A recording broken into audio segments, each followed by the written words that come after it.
message. And yeah, today's message is Imams, Kings, and the Ottoman seizure of Massawa. Yeah, we about to get into it. The Red Sea struggle for Ethiopia. Get you something to write on, something to write with, and I hope all is well wherever you are, and I hope you're doing well. But yeah, we about to get into it, and we are in the book. We are in the book, the Ethiopians: A History by Richard Pankhurst. Yeah, get something to write on, something to write with, and take some notes because we're gonna deal with Massawa. That is a small Red Sea port with a great history. So for centuries, it was Ethiopia's window to the sea, a channel of trade, a place of faith and empire. But in the 1500s, everything started to change. This city became the stage for one of the most dramatic struggles in Ethiopian history. We have imams, we have kings, and even the Ottomans collided there. So, in a clash, and in that clash, the result became a reshape, not just say for Ethiopia, but for the eastern seaboard of Africa. So, we're going to get into chapter 5 of Richard Pankhurst's book, The Ethiopians: A History, and it goes right into jihad. It goes right into rulership and the empire. So uh like I said, you you're at the right place at the right time to learn something new, and we all going to learn something new together, right? So today, here's the question is, how did Imam Ahmad Grāñ campaign nearly bring the Ethiopian kingdom to a collapse? And what role did foreign weapons and alliances play? Yeah, we're gonna get into that. We're gonna get into that. Yeah, because there were some other people laying in wait, chilling in the cut, trying to see what was gonna happen as usual, right? And why was Massawa such a critical prize for the Ottomans? And how did control of the Red Sea shape Ethiopia's survival? And here's another question. What ways Ethiopian kings like Menes and Sarsa Dengel, and we may not get to Sarsa Dengel, but we're going to talk about Menes, how they resist both internal betrayal and external Ottoman pressure. And what does this struggle between Imams, kings, and the Ottomans reveal about Ethiopia's place in a global 16th century world? What happens is when we talk about the Middle Ages and even all the way up until the 15 to 1600s, we hyper focus on Europe. That's what we do. All right. We hyper focus on Europe as if nothing else is happening. A lot of things have been happening in and around Africa, and we're going to get into it, right? So today, we're going to talk about the rise of imams, the kings respond, betrayals and alliances, the Ottoman seizure of Massawa, the legacy of struggle, and I may have a bonus. You know how I do it. I may have a bonus. You see what I'm saying? So yeah. Here we go. This is our Ethiopia Cushion Kemet for those who are new, for those who don't understand what this podcast is about. This is our primary focus. All right. Ethiopia Cushion Kemet along the Nile Valley. And we have 4 Ujumbe pillars. Pillar 1 is Ethiopia, the source and the sanctuary. Pillar 2, Kemet, the blueprint of sacred civilization. Pillar number 3, Kush and Nubia, the corridor of continuity. Number 4, the hidden code, spiritual science, symbols, and esoteric legacy of Africa. Check this out. This I believe falls under pillar number 1, Ethiopia. All right. So we're gonna talk about the rise of imams. All right, the rise of imams, and of course, I got the book. Yeah, I got the book. So, um, dealing with that. It's chapter 5. It says the first decades of the 16th century constituted another major turning point for Ethiopian history. 3 major events took place in this period in the east, south, and north, respectively. First, the power of the Shawa-based Christian monarchy, which had once advanced, as we discussed before, and then it almost came to the point of destruction by the increasingly well-armed Islamic and Muslim rulers of Adal. There was a clash of ideologies and a clash of kingdoms and rulership, and it was restored, of course, with great difficulty. So we have the Christian kingdom there, Shawa-based Christian monarchy. Number 2, Secondly, the escalating pressures from people of the South, the Oromos people coming from the South, better known as the Galas. And then thirdly, we have Massawa, the empire's principal port in the north. Was seized by the Ottoman Turks, who were to remain in occupation for the next 3 centuries. With all that infighting that was going on, with all these issues and skirmishes that was going on, here come a foreigner that's gradually moving towards our land, okay, and setting up shop, and not just for months or years, but according to the book, 3 centuries. Wow. Yeah. Wow. Let's get it.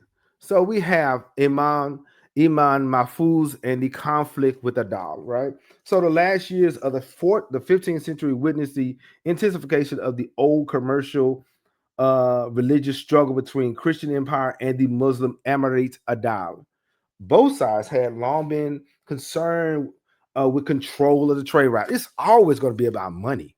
It's always going to be about uh, whoever has the gold make the rules.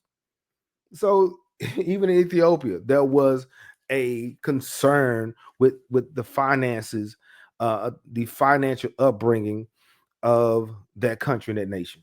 See what I'm saying? Yes, Ethiopia is a major religious hub. Yes, it has a lot of history. Yes, it has all the things.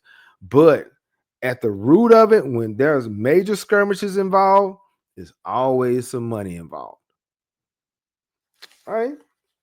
All right, let's go. So we have the Christian nation, the Christian empire, and the Muslim emirate. Both sides was concerned about who controlled the trade ports, because the trade ports opened them up to the Eastern world, which was India, right?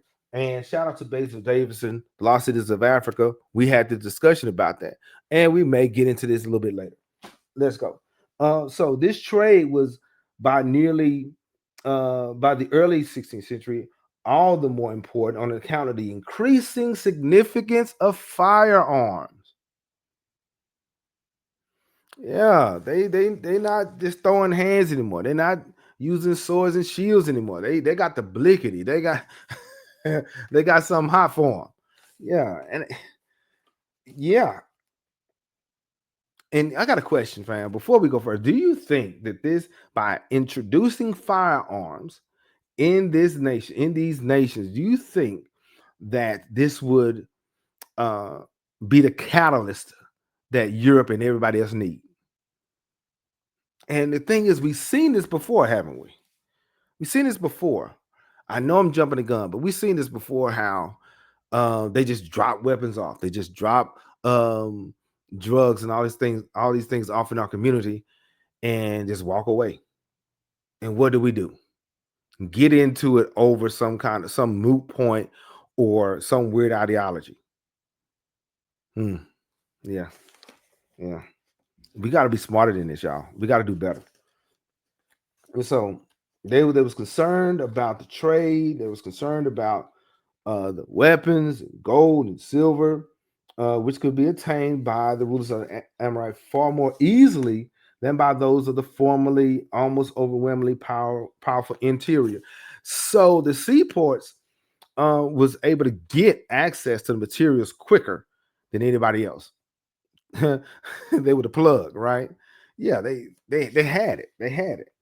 So because of that, conflict ensued between the Christian nation and the Adal, the Empire of Adal. What happened? It happened in the year 1490. It happened in the 1490s when the able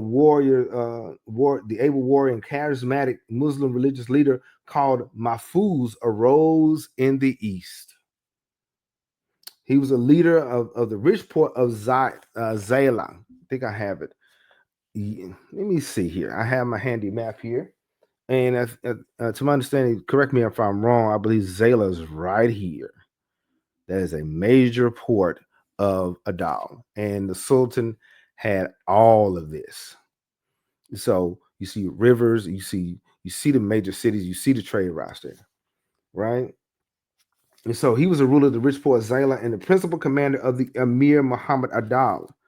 Okay. Mahfuz uh, was in contact with Sharif Barakat, the Emir of Mecca. So he had close encounters and close communication with Mecca. So if anything goes wrong or if anything goes left, all he has to do is send a letter, and then Mecca brings down bring down reinforcement. But notice this was the 1500s, right? Look at the map. There's different kingdoms and rulers and clans in Ethiopia at this time. So in each one of them, and I know we don't have time to explore every last one of them, not right now anyway, but it is amazing to realize that there were some great and powerful kingdoms all in one place. We have the Bison lands in the north, the Funj kingdom towards the Habasha, all right, Habasha, right, and then the Sultanate of Denkali, Afar. This their shout out to the Afar fam. Then we have the Luo clan down there in the south, the Kingdom of Kaffa, Oromo Confederation, Ajadan Sultanate, and the Ottoman Empire up in the northeast. Yeah, and this is all in the Horn of Africa right here. Great and powerful kingdoms. All of them had militaries. All of them had money. All of them had their own ways and means of leadership and how they governed their people. But they trying to expand. They trying to go big or go home, right? And so so he had the Imam Mahfuz. He had connections with Mecca, right? And also he adopted later on Mahfuz. He would adopt the title of Imam. This designation was important. It was important, and it symbolized his claim to religious leadership, and in effect committed himself to a jihad or a holy war or a struggle. Okay, Mahfuz is said to have undertaken no less than 25 annual raids into the Christian highlands of Sawa. So he regularly invaded the northern plains. He was always on their neck. Okay, not just the highlands of Sawa, but Amhara or even Fatagar. According to the author, these operations were generally carried out inland. So we got man. I'm about to get into this later on, but the thing is, we try to, when it come down to different philosophies and ideology and everything, one group would try to amplify that there was more righteous than the other, whereas and vice versa. Whereas we have right here an imam that is raiding and invading Christian nations during Lent. It's a bad look, but it's history. We got to talk about it, right? So he invaded. These operations were carried out during Lent when the Christians had been weakened by their long fast and were dispersed with their families. Yeah, and such. This was happening constantly and regularly all the way up until the end of 1517 when the Emperor Lebna Dengel brought his soldiers to battle. And we'll talk about him in a second. But yeah, we even had a time when Imam visited Lalilibela. Yeah, he did. He did. He visited Lalilibela. And we talked about the rock-hewn churches, the ancient churches of Lalilibela. During this time, the emperor, nothing was off limits to him. If it was not on his side, his team, he actually invaded those churches. But we'll get to that in a second. But now, and so this happened. Imam challenged. At this point he challenged any Christian warrior to fight to a duel with him unto the death. A monk called Gebra Andreas at once offered to do so, and they fought, which ended in victory for the monk, but who killed Mahfuz. Yeah, we had a warrior monk step in and handle business. Yeah. He said, look, I'm tired of this. I'm tired of you raiding our villages and everything. You got to go. Yeah, so Imam Mahfuz, um, he was taken out by a monk, right? But meanwhile, while this was happening, the Portuguese was coming in. While all this infighting was happening, here come the little Portuguese, the Portuguese. Yeah. They according to the book, they was in their first diplomatic mission. When they're on a diplomatic mission, they ain't they're not trying to they ain't trying to exercise no kind of diplomacy. They was trying to figure out what they all had. Mhm. Yeah. And this happened. Portuguese see they because if it was a diplomatic mission, how come they seized ports? How come they took over ports? The African port of Kilwa on the Indian Ocean coast, south of Ethiopia in 1505, and then they seized and taken over the island of Socotra beyond the eastern mouth of the Red Sea. So they were gradually taking over these seaports. They weren't just there for a prayer meeting. Yeah, they was there. They was there to set up shop. Yeah, and so in the course of these developments, two Portuguese envoys, Fernão Gomes or Gomes and João Sanchez, arrived in Ethiopia from the East African port of Melindi in 1508. Melindi in 1508. Emperor Naud had died one short time earlier. So they came in just in time to finesse. King is gone. The king is gone. Let me get out there. The king is gone. Now they have the best opportunity to take some kind of control. And a young ruler named Lebna Dengel was this area was governed by him, and he was a regent, and he was a regent for Empress Ilani, the widow of Zara Yaqub, and the daughter of the Muslim ruler Hadaya in the southwest. So Empress Ilani became who was the daughter of a Muslim ruler, had became Christian on marrying into the Christian royal family. So she therefore, because of that, she adopted the policy of previous Ethiopian rulers in seeking alliance with a Christian European power instead of an African one. That is already a setup. Okay. Instead of uniting with other African nations around her, she decided to contact Europe.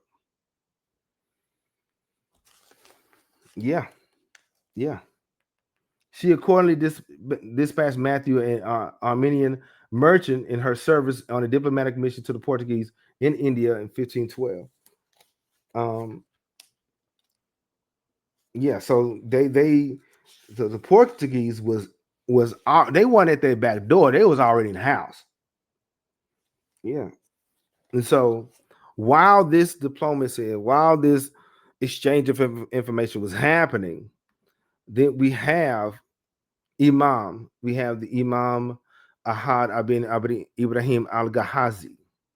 Okay, Imam Ahmad ibn Ibrahim al-Ghazi, Ahmad Grāñ, or the left-handed. Yeah, so basically in the highlands, in the valleys of the Horn of Africa during the 16th century, these civilizations were thriving and they were struggling for renewal and survival. We had the Christian Empire, and of course we had the Muslim Empire. And here come at the heart of this was Imam Ahmad, I'm sorry. And so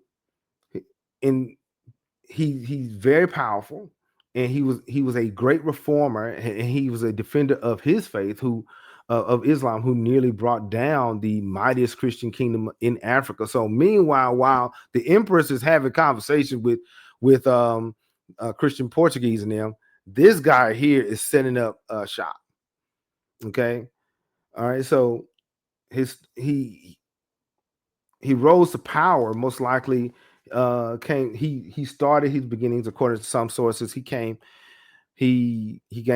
power through near Harar. The city was a major hub of Islamic scholarship and trade.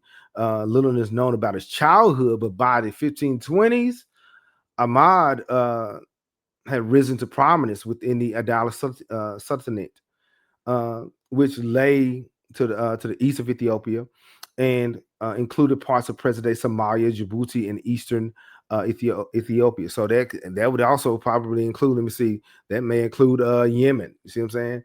And so the Adal Sultanate was under pressure, and it faced constant border conflicts with the expanding Christian Ethiopian Empire with the help of the Europeans.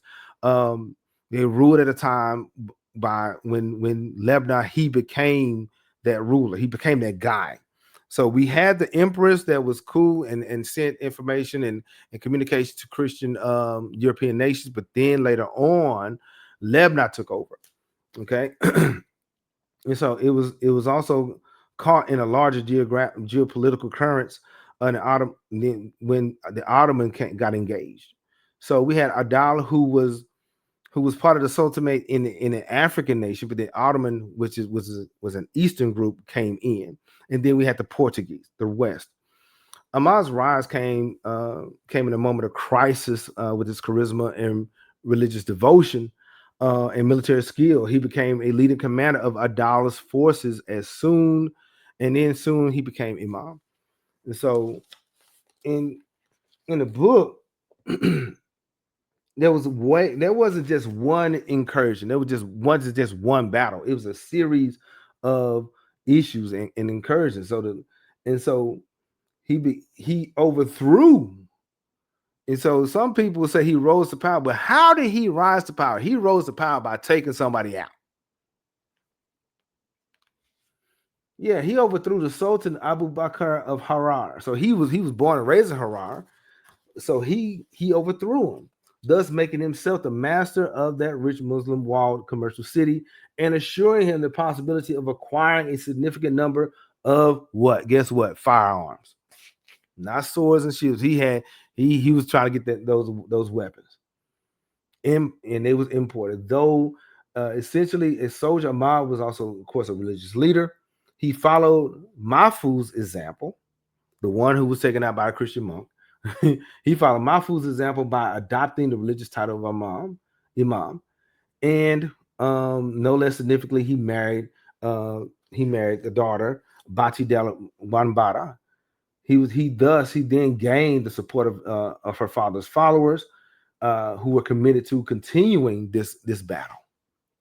Okay, and so his life, of course, made a great impact in the eastern realm, in the eastern world of Ethiopia, and he made a great impact, be it positive or negative, for Ethiopia as a nation.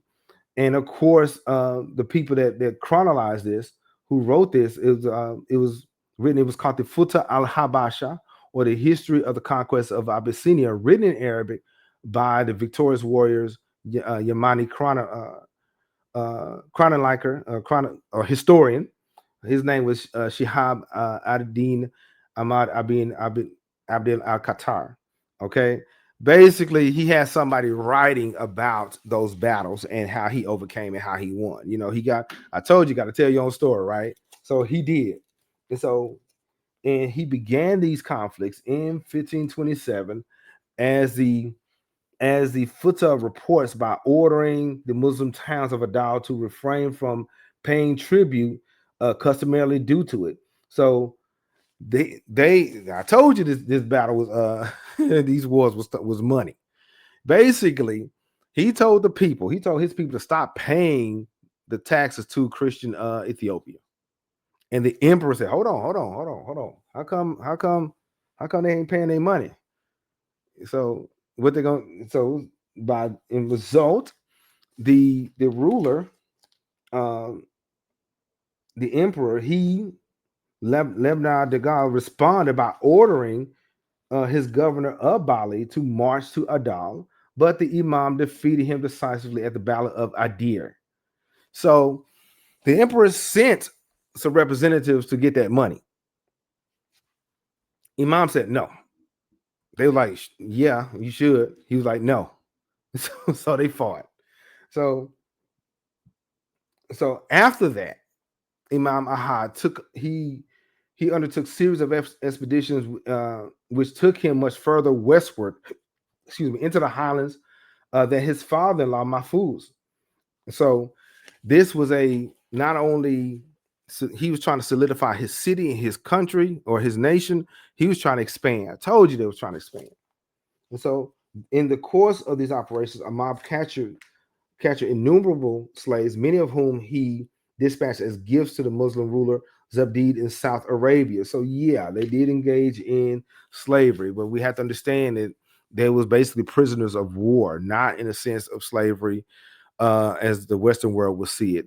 But you guys can like and or dislike. Let me know in the comments. But yeah, so after several years of raids and fighting, Ahmad fought a major battle with the emperor in March of 1529 at Shembera Koti or Kore, literally the swamp of chickpeas. Okay, and the emperor was defeated. Yeah, Emperor Lebna Dengel was defeated, and his men suffered immense casualties. Yeah, by then the Adal had a major stronghold in Ethiopia, and the emperor had to back off, right? So Imam had at about this time finally decided to embark on the conquest of Christian Ethiopia. So he pushed even more into Ethiopia. And then in 1531, there was a battle of Antukaya in 1531 by the Lake Hayek. The Imam began to engage. He began the engagement by ordering these men to fire cannons. So they not only had guns, they had cannons. And these people weren't ready for it. Yeah. This was new weapons. And the emperor's men, they, according to the book, they fled, they ran. I would have too. Yeah. And so he observed that the Turks, out of their hatred to Christianity, had supplied the Imam this. So the Turks of the Ottoman Empire gave weapons to an African leader to fight other Africans with. Cannons. Yeah. So by the summer of 1532, the Imam's well-armed troops had overrun almost all of Ethiopia's eastern and southern provinces. Among them was Daro, Bali, Hadaya, Gans, Waj, Fatgar, and Ifat. Yeah. Yeah. He was playing no games. And because of that, they it I think it put it set a message, okay, to Ethiopia and the rest of the world that these imams weren't playing. Not only that, the Ottoman Empire was paying attention, and don't forget, the Portuguese was paying attention. Yeah, yeah, they was looking and they was lurking. Yeah. So far, if you're enjoying the content, like and subscribe so you don't miss anything, because we're about to go a little bit further into detail with this. But yeah, if you are enjoying this information, if you want to know more about Ethiopia, Kush, and Kemet, like and subscribe. All right, let's get it. So yeah, the kings responded. you know they weren't taking it. They weren't taking that airline down. You know they weren't. You know the emperor has something up his sleeve. See what I'm saying? You know they you know he wasn't playing with it. He said, "Look, I told you to run me my money." So yeah, Emperor Lebna Dengel or Dawit II, he he had to strategize. He had to think. And so what happened is, I'm sorry, I'm going ahead, but yeah, what happened is so remember, this was a military struggle, a physical struggle, but also the Imam brought in religious individuals right behind them. I forgot to bring up that point. Okay. After the Imam's spectacular early victories, large numbers of apparently staunch Christians adopted to Islam, conversion which appeared to have been mainly opportunistic because the ones that had the power had the trade routes, right?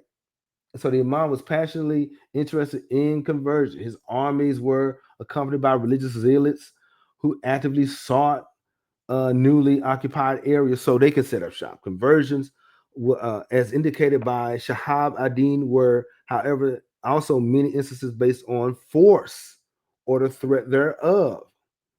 Mm-hmm. Yeah, yeah.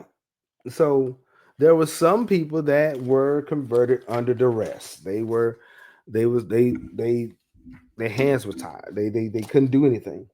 Under such pressure, many entire communities converted. Okay, and so, but a lot of them, like the John Shalak, that group had not embraced Islam, and they hid themselves in the desert. Yeah, yeah, yeah. And then and they said, okay, so if you're not going to do that, if you're not going to convert, we're just going to raise your taxes because you don't believe the same way we do. Yeah, they called it jizya, Jizya, jizya, or tax on infidels. Do you think that's fair? Okay, like and comment. Let me know. Do you think it's fair for for one group to tax or add more burden to you because you don't see it the same way as they do?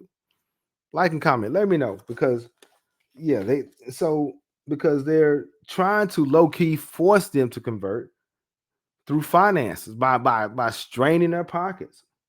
Yeah, let me know. Let me know.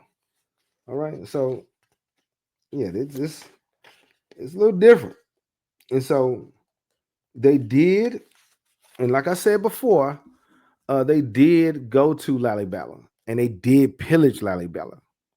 They took, according to the church of Atronza Miriam and an adjacent storehouse, according to the Muslim writer, were pillaged from midday until the following morning.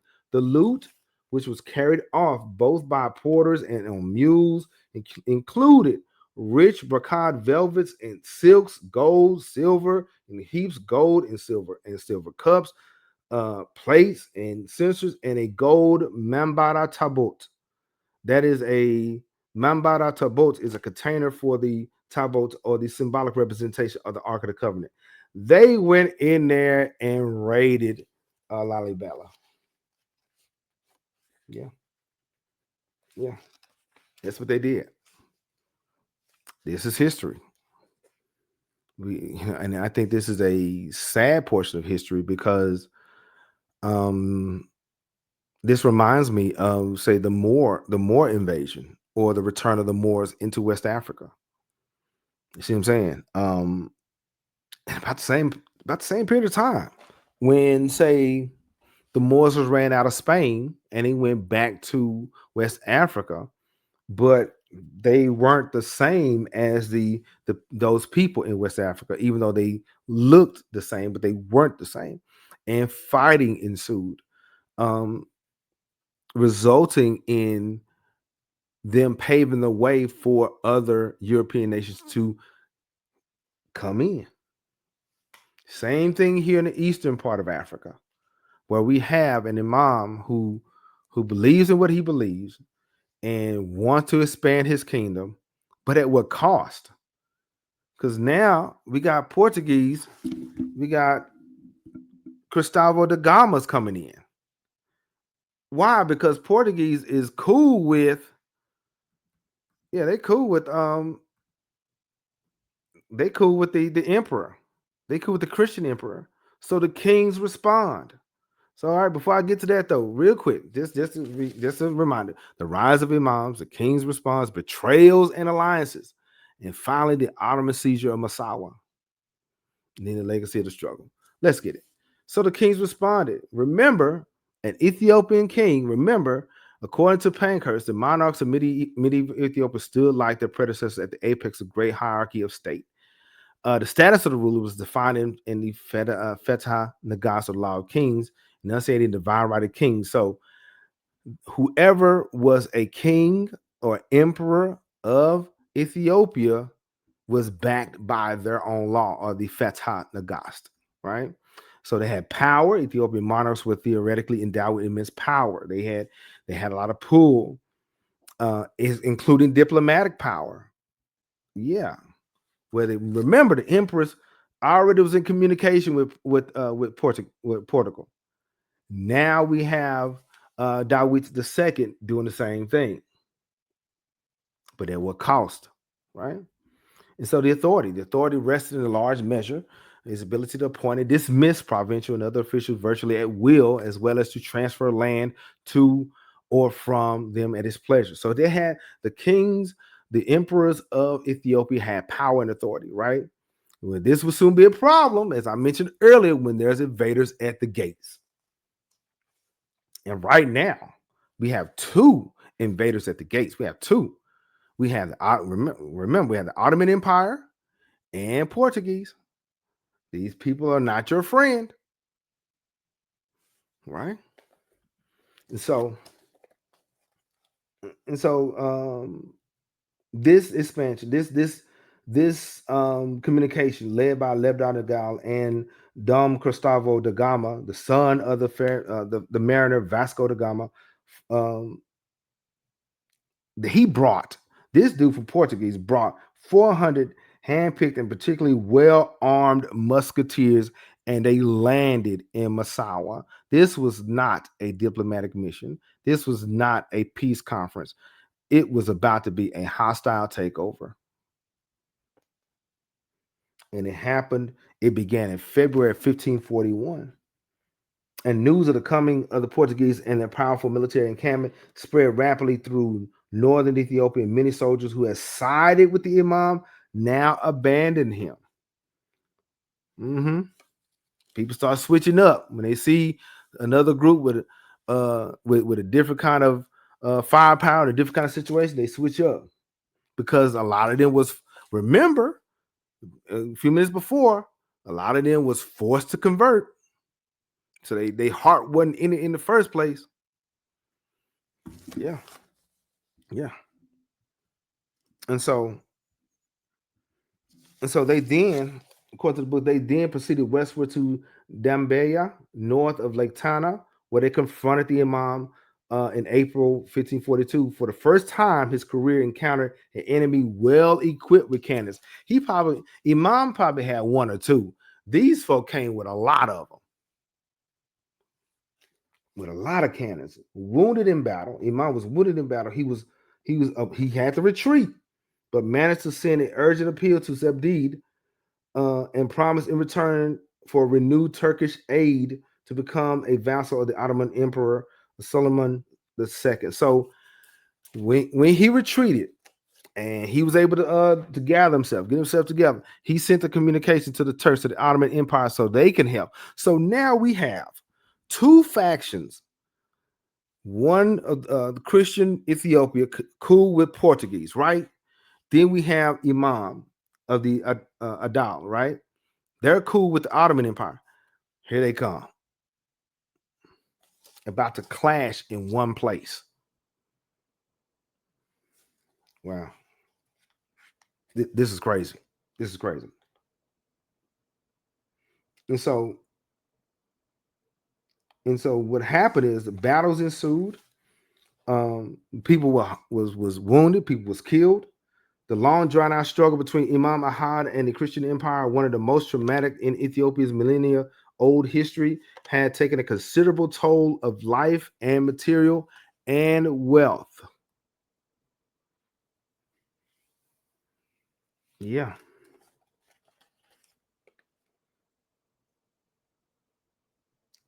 Both sides, both African nations, both they're gone. Brother against brother. Yeah, betrayals and alliances. So what happened to the Christian monarchy, which Amda Sayon and Zar Yaqub have forged, was almost destroyed.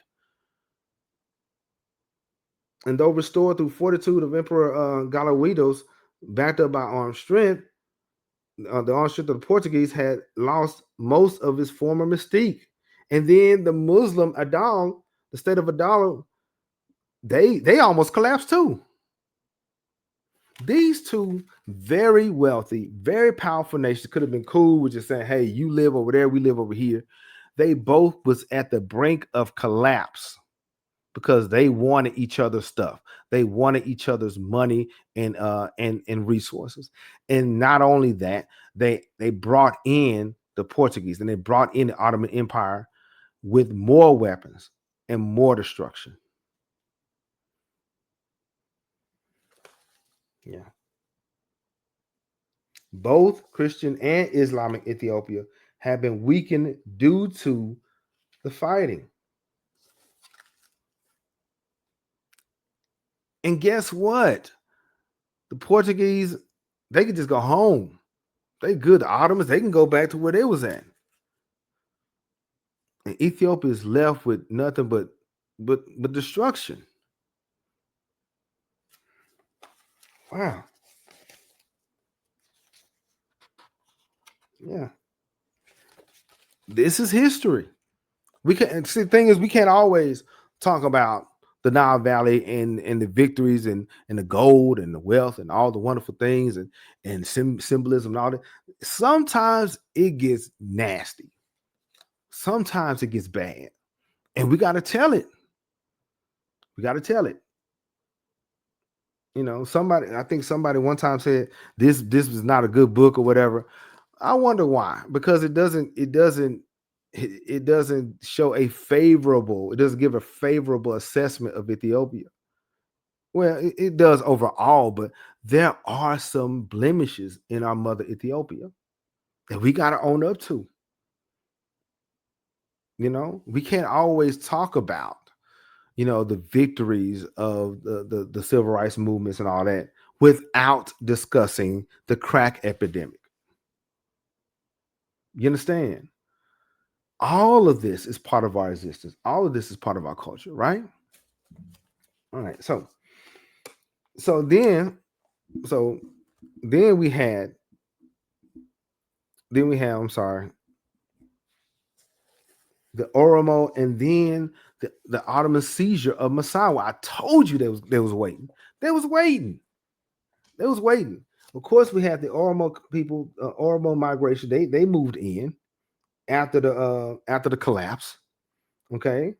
And then the Jesuits and the Ottomans occupied it. So the Jesuits came in, and so the Spanish religious divine Ignatius of Loyola, who had founded the Society of Jesus in 1534, was greatly interested in reports by the Portuguese. So he went down there, and he fought the Imam, and then guess what? Not only the Jesuits had to deal with the Imam, but the Ethiopian Orthodox Church was not converting to Roman Catholicism. Go figure. They weren't trying to do all that. They weren't for all that. Yeah, we already got enough. We got enough. And so the Ottoman Empire expanded after the almost collapse of the Christian side and almost collapse of the Adal Sultanate. The Ottomans came in. Yeah, the Ottoman Empire, the regional superpower, which had supported Ahmad's advance into Christian highlands, had meanwhile became more directly involved in the area. Yeah, they let the Imam do their dirty work, and then here they come. Here they come. They coming in.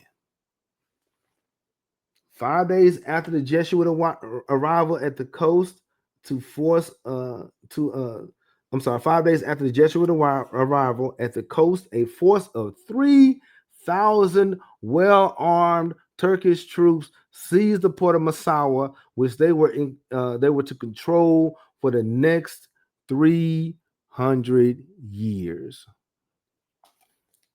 The little Jesuit priest came in there, thought everything was good and everything was cool. They was going to be able to set up shop. And here come 3,000 Ottoman warriors. And they held that spot for 300 years. That's crazy. That's wild. And the thing is, it's like we have to realize that, yeah, they may have some similar views or whatever, but the thing is, they're not for us. You see what I'm saying? And so they were there for 300 years. They had the power of trade in their hands, right? They had it all. What can you say to them? What can you do to them? It wasn't gonna be until say the 1700s and the rise and fall of Gondar when Ethiopia would start to wake up, right? In my opinion. And so when we talk about Ethiopia in the 16th century, before I get to this question, when we talk about Ethiopia in the 16th century, remember this: it was never just say a local story. It was part of a global conquest between Christianity and Islam, between two local kings and global empires, between survival and conquest, right? And so somebody had a question or concern: why the Red Sea? Why the Red Sea? Why was that location so important? And so, fortunately, I got, according to Bates Davis's Lost Cities of Africa, chapter 6, the traders of the Indian Ocean. Matter of fact, somebody asked me about, I forgot the fam's name, asked about some of the seaports of Axum. And I think I felt it was kind of fitting to kind of highlight some of that. So now he talks about Sheba's cities, right? Voyaging eastward in one of the earliest of the Portuguese fleets to India, Duarte Barbosa saw the people of East Africa seaboard were great sellers of gold, ivory, and wax. The Portuguese saw when they got to East Africa, when they got to Ethiopia, trade was already happening. People was already making money, right? And so the merchants of the Indian kingdom of Cambay, to whom they sold the goods, found them making great profits with this trade, and thus on one side as on the other, they was making money both ways. To seize these profits and control the trade that yielded them would become the great forward element in Portuguese maritime endeavor. They saw money. They was making money hand over fist. They was making money above the table, under the table. Even everybody was making money, and Portugal wanted it. So that's why they wanted the Red Sea. So though new to the Portuguese in the 1500s, this trade was a long of antiquity. They always was doing this. Egyptians of the early and middle kingdoms, the middle dynasties, had sent to Punt. Of course, we talked about Queen Hatshepsut and her expeditions to Punt. And so 2,500 years before the Portuguese voyage, the natives of Hiram, the king of Tyre, had brought gold from Ophir, and Ophir, if almost certainly the southern tip of Arabia. So that's why they had connections to Asia. They had connections to Africa, to Yemen, to Kenya, to Somalia, and the smallest house has at least one or two cisterns, and the pools are deep, built at a distance from one another, and and because of the hard tiles, the spotless plaster, and the clean floors are free of any stench and obnoxious odor. They had bathrooms too. They had big houses and bathrooms, and the Portuguese wanted that. They wanted that. All right. So, yeah, they wanted to get a little bit of that money, if not all of it. But the Ottoman Empire went on and intercepted, right? And so, yeah, if you want to know more about that, I do have a video on that on the traders of the Indian Ocean. Check it out. But it was about power, okay, money and power. That's what it was about. And so this was a struggle between Imams, kings, and the Ottoman seizure of Massawa, the Red Sea struggle for Ethiopia. So um, check out the video, and if this resonates with you, let me know. Okay, let me know. Type in, if you enjoyed this, type in power. Yeah, right on. Type in power in the chat. You see what I'm saying? Let me know. Let me know. And so this, and remember, history is not just the past in a sense; it is a key to our spiritual and cultural future. You see what I'm saying? So check out the videos. We just got through talking about Imams, kings, and the Ottoman seizure of Massawa, the Red Sea struggle for Ethiopia. This is the King Cam Ujumbe Podcast, and Ujumbe means message. And today's message is money and power, right? Yeah. If you want to know more about the Zagwe dynasty, I got you. I got a video for that. And if you want to catch up on our Ethiopia Sacred Ark series, I got a playlist for you. But yeah, this is our series. We're working on Ethiopia, Kemet, and Kush, the unified sacred ark. And if you want to learn more about Ethiopia, Kemet, and Kush, like and subscribe. See what I'm saying? Yeah, let's learn together. And so we just got to dealing with Pillar 1, Ethiopia, the source and the sanctuary. Pillar 2 is Kemet. Pillar 3 is Kush and Nubia. Pillar 4 is the hidden code, spiritual science, symbols, and the esoteric legacy of Africa. Now, I gotta get the books. And if you're interested in the books, the affiliate links are in the description. But the Feta Nagast is good. The Kebra Nagast, Queen of Sheba and her only son Menelik, by E.A. Wallace Budge. The Book of Mysteries, the Heaven and the Earth. And shout out to Baba Yahya Shabaka. He told me about this book, the Africans who wrote the Bible. Okay, check it out. And here's the book that we're into. We're going to get into chapter 7, the rise and fall. Let me see. Let me get to it. The rise and fall of Gondar.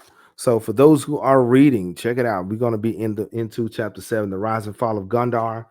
We're going to go into the Falashas, the foundation of the city, the palaces. We're going to talk about the councils and economic and religious life. We're going to get into that in about another week or so. This is the book. The affiliate link is in the description. And for the fam, this is my new book, The Crusades and Jihad in East Africa, Religious Conflicts and Their Impact, by yours truly. Check it out. And we have a bonus episode. Yes, we do. We got a bonus episode coming up thanks to the Ujumbe membership. We got it. The Scorpion King, Nubian origins of Egypt's first pharaoh. Yep. Yeah, we're going to get into that. We're going to get into King Narmer. We're going to get into the South where it all began. And so get ready. I'm excited about that. So we're going to talk, the bonus episode is going to come soon. The Scorpion King, Nubian origins of Egypt's first pharaoh. Yep. Guess who's coming back? Kemetic Nation returns. And I'm going to let them cook, because guess what? They got some Kemetic science. They got some symbolism to break down to the fam. And I think one of the brothers got a good book. I think Swab Cilantro has a new book. You know what I'm saying? I'm excited about it. It's always good for the fam to not just teach, but not only learn, but to apply. It's one thing. See, what happens is we as a people, we're so used to sitting and getting, and yeah, that's great information, but what are you going to do with it? So the Kemetic Nation, they're going to come back and hang with us in a few weeks. So, and shout out to the Ujumbe members. This shout out to Abina Scott, Brother Mo, and Brother Isu of One Voice Africa. I really appreciate them and their support and their insight and input. So join the membership, because they get the videos first, they get the input first, and they also have some influence as to they share their ideas as to what our lives should be like, what our next episodes would be like. So join the membership. It has its benefits, right? So we just got to talk about the rise of Imams, the king's response, betrayals, the Ottoman seizure of Massawa, legacy of the struggle.